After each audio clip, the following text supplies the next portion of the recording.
मजीद जानकारी के लिए रुक करेंगे हमारे नुमाइंदे शुएब रजा इस वक्त हमारे साथ जुड़ गए हैं। शुएब, आपसे जानना चाहेंगे क्या कुछ ऐवान की कार्यवाही के दरमियान देखने को मिल रहा है? फिलहाल सब कुछ शांतिपूर्वक नजर आ रहा है। देखिए, अभी तक तो शांतिपूर्वक है, लेकिन अब हंगामा होने के बहुत ज़्यादा आसार हैं और हंगामा हमारी पार्टी की तरफ से किया जाएगा, क्योंकि ये ऐलान पीठासीन अधिकारी की तरफ से कर दिया गया है। जो मनोनीत सदस्य हैं वो वोटिंग करेंगे और तीनों जो चुनाव है वो एक साथ किए जाएंगे, यानी कि मेयर, डिप्टी मेयर और जो स्थायी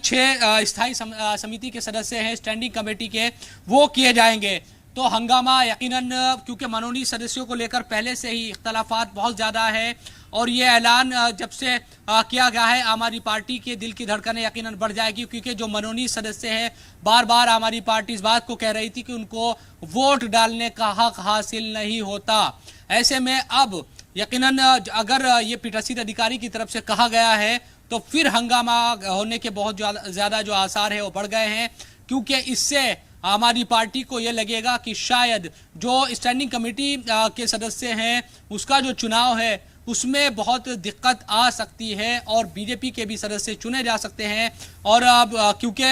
हमारी पार्टी लगातार इस बात को कहती रही है कि इतिहास में इस तरह की जो बानगी है वो नहीं मिलती बहुत ज़्यादा, कि जो मनोनीत किए हुए सदस्य हैं उनको वोट डालने का कोई राइट हो, कोई अधिकार हो। लेकिन यहाँ पर यही तमाम जो चीज़ें हैं वो अभी नज़र आ रही है। कुल मिलाकर कहा जा सकता है कि ये बड़ा एक फैसला हो सकता है अगर इन सदस्यों को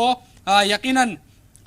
वोट डालने का अधिकार हासिल होता है। तो जो तस्वीर अभी दिख रही थी कि शायद आसानी से हमारी पार्टी के मेयर, डिप्टी मेयर और जो स्टैंडिंग कमेटी के सदस्य हैं उसको लेकर तो हालांकि जो गणित है वो अलग था, लेकिन अब और ज़्यादा मुश्किलें आम आदमी पार्टी की बढ़ सकती है, क्योंकि हमने देखा कि चुनाव से पहले ही लगातार इस बात को कहा गया, जब नतीजे आए उस वक्त ये कहा गया कि मेयर तो बीजेपी का बनेगा, बीजेपी की तरफ से, इसलिए बहुत ज़्यादा अब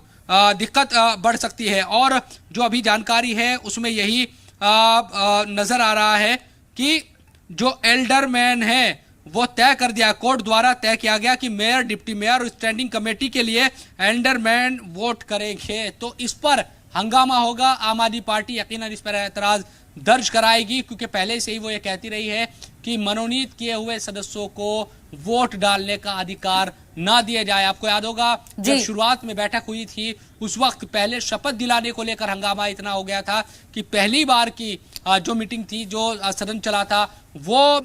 स्थगित करना पड़ गया था और दूसरी बार जब सदन चला तब पार्षदों ने अपनी शपथ ली। लेकिन अब ये पीठासीन अधिकारी की तरफ से कह दिया गया है कि जो वोट डालने का अधिकार है वो इन सदस्यों को भी होगा और ऐसा कोर्ट के जरिए तय किया गया है। तो देखते हैं अब किस तरह की चीजें नजर आती है। क्या वाकई जो तस्वीर अभी तक हमें नजर आ रही है और हमारी पार्टी ये दावा करती रही है कि मेयर, डिप्टी मेयर और खास तौर पर स्टैंडिंग कमेटी के जो सदस्य जो बहुत महत्वपूर्ण होते हैं किसी भी फैसले के लिए नगर निगम के, और कोई भी फैसला इनके बिना लेना बहुत मुश्किल होता है, वहां अगर बीजेपी के सदस्य चुन लिए जाते हैं तो फिर दिक्कतें आम आदमी पार्टी की और ज्यादा बढ़ जाएगी। तो आज का दिन बड़ा अहम दिल्ली एमसीडी के लिहाज से, जब मेयर, डिप्टी मेयर और जो स्टैंडिंग कमेटी के सदस्य हैं उनके चुनाव का ऐलान कर दिया गया है कि आज तीनों का एक साथ चुनाव होगा।